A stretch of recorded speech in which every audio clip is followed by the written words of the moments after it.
Hello दोस्तों, हम यहाँ पढ़ेंगे प्लेट विवर्तनिक सिद्धांत के बारे में। ठीक है, यह सिद्धांत प्लेट विवर्तनिक का जो है हेरियस के द्वारा प्रतिपादित किया गया। यह जो वर्तमान में जो प्लेटें हैं, जो कि महाद्वीपीय प्लेटें हैं या महासागरीय प्लेटें हैं, इनके निर्माण संबंधी विचार प्रस्तुत करता है। ठीक है, इसके अलावा जो पर्वतों का निर्माण किस प्रकार हुआ, ये जो सिद्धांत है उन्हें भी समझाने का प्रयास करता है। तो इन्हीं के बारे में हम यहाँ पे चर्चा करेंगे। तो आइए चलते हैं।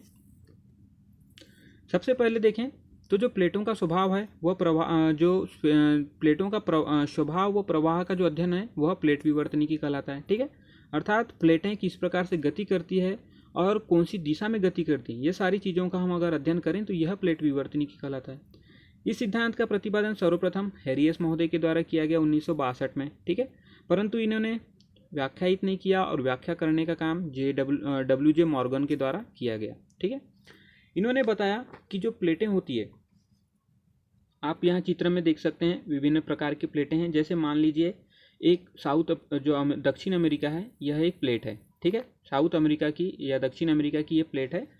तो यह जो प्लेट है दुर्बलता मंडल या जिसे हम स्टेनोस्फीयर कहते हैं, ठीक है, उस पर यह गति कर रही है। इनका ये मानना था कि जो प्लेटें होती है वह एक ऐसे जगहों पे स्थित होती है जिसके नीचे तरल चीज़ें रहती है। ठीक है, और तरल चीज़ें जिसे दुर्बलता मंडल कहा इन्होंने या स्टेनोस्फीयर, और उसके ऊपर क्षैतिज दिशा में गति करती है।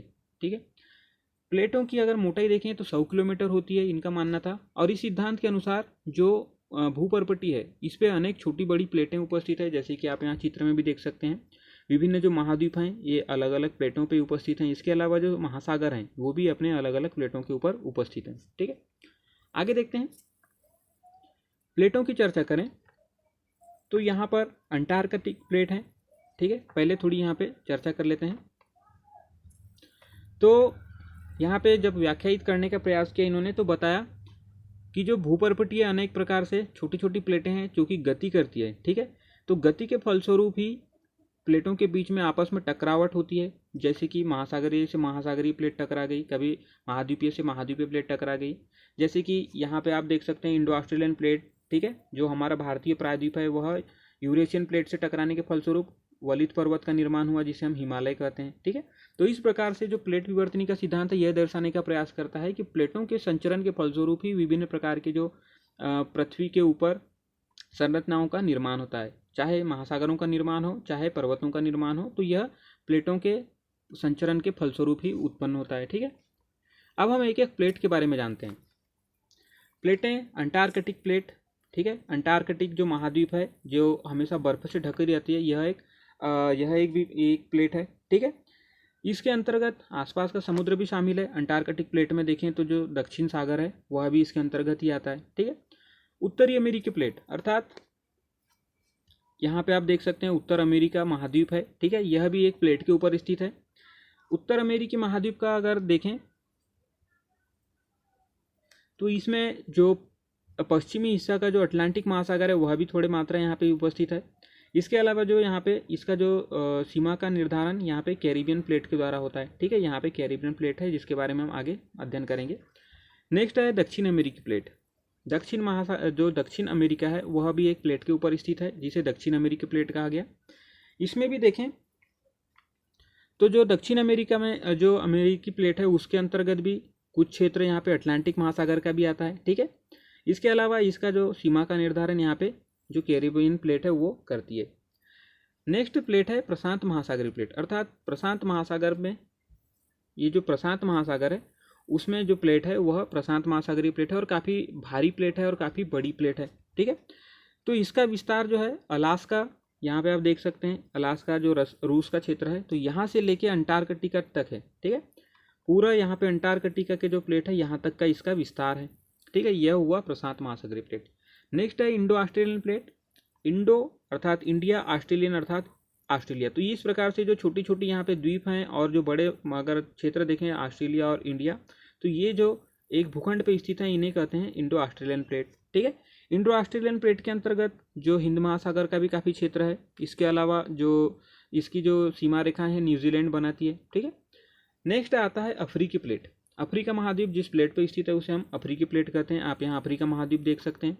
ठीक है, तो अफ्रीकी जो प्लेट है वह उसमें भी कुछ मात्रा में अटलांटिक महासागर का भी कुछ तल स्थित है। ठीक है, तो इस प्रकार से हमने देखा उत्तरी अमेरिका, दक्षिणी अमेरिका, अफ्रीका। तो इस प्रकार से यहाँ पे अटलांटिक महासागर का पूरा बंटवारा ही हो जाता है और अटलांटिक महासागर इन 3-4 प्लेटों के में भी स्थित हो जाता है। ठीक है, नेक्स्ट है यूरेशियाई प्लेट। यह भी काफ़ी बड़ी प्लेट है। जिस प्रकार से हमने प्रशांत महासागरीय प्लेट के बारे में चर्चा की थी, ये काफ़ी बड़ी प्लेट है।